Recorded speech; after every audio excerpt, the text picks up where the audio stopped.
Political বক্তব্য দেই নাই। আপনি আমার ইউটিউবে খুঁজবেন, শত শত কন্টেন্ট আছে। একটা রাজনীতি হয় নাই, আমি রাজনীতি বুঝি না। আমরা রাজনীতি করি না, রাজনীতি বুঝি না। আপনি কারা? আপনি আসেন, আমি দেখি আপনার একটু। আপনি আসেন, আমি আপনি একটু দেখবো। আসেন আপনি,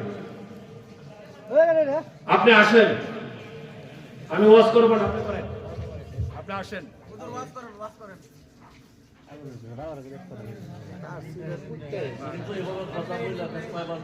আপনি আসেন।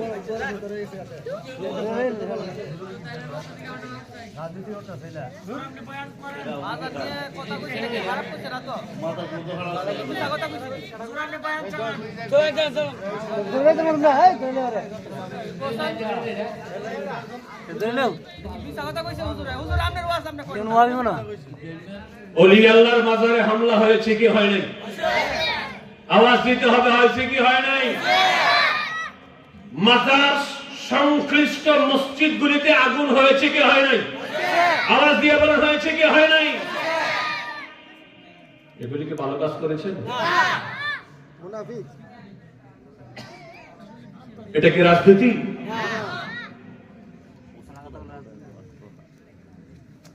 আমাদের দেশে ইসলাম এনেছেন কারা? একটু আওয়াজ দিয়ে বলতে হবে কারা? আপনার মাথায় টুপি পরাইছে কারা? লেংটি খুলে আপনাকে লুঙ্গি পরাইছে কারা? রাম রাম শব্দ জবান থেকে বের করে কালেমা পরাইছে কারা? আল্লাহর ওলিরা। সেই আল্লাহর ওলিদের মাজার যদি অক্ষত না থাকে, আপনি কি নিয়ে বসে আছেন? এগুলি বললে কি রাজনীতি হয়?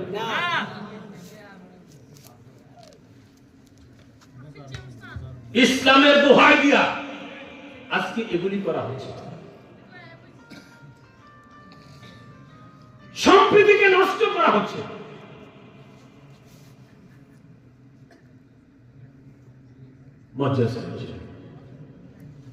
ভারত, পাকিস্তান, বাংলাদেশ, শ্রীলঙ্কা, এই চারটি দেশে মুসলমানের সংখ্যা প্রায় 150 কোটি। আল্লাহু আকবার। কয় কোটি? আরেকটু জোরে বলেন না, কয় কোটি? এই 150 কোটি মুসলমানের জন্য আল্লাহ একজন নবী বরাদ্দ দেন। ভারতে কোন নবী আসছে? কথা কয় না। ভারতে কোন নবী আসছে? শ্রীলঙ্কায় কোন নবী আসছে? পাকিস্তানে কোন নবী আসছে? বাংলাদেশে কোন নবী এসেছে? তাহলে প্রশ্ন জাগে না যে 150 কোটি মানুষ আজকে মুসলমানের পতাকার নিচে, এই অবদান কাদের? জোরে বলেন না কাদের? না বললে তো আমরা নিমো খারাপ, নিমো খারাপ। আপনি আল্লাহ কোরআনে বলেছেন, কুতিলাল ইনসানু মা আকফারা। ওইটা ধ্বংস হবে। কোনটা? কই যেটা নিমো খারাপ, অকৃতজ্ঞ। আমরা তো অকৃতজ্ঞ জাতিতে পরিণত হয়েছি।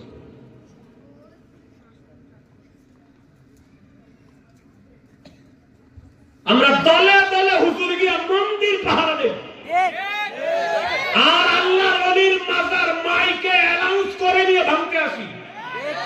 আওয়াজটা ঠিক কিনা?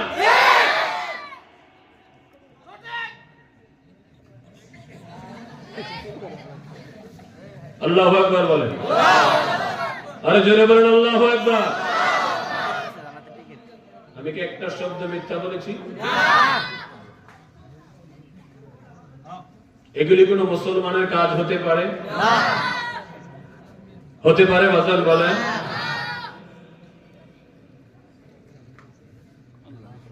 আজকে সুন্নি উলামায়ে কেরাম মাযহাব, মিল্লাত, আকীদাকে মজবুত করতে, ধরে রাখতে, নষ্ট হওয়া থেকে রক্ষা করতে আমরা আজকে এখানে এসে পৌঁছেছি। আমরা ময়দানে কখনো এইভাবে কথা বলি নাই।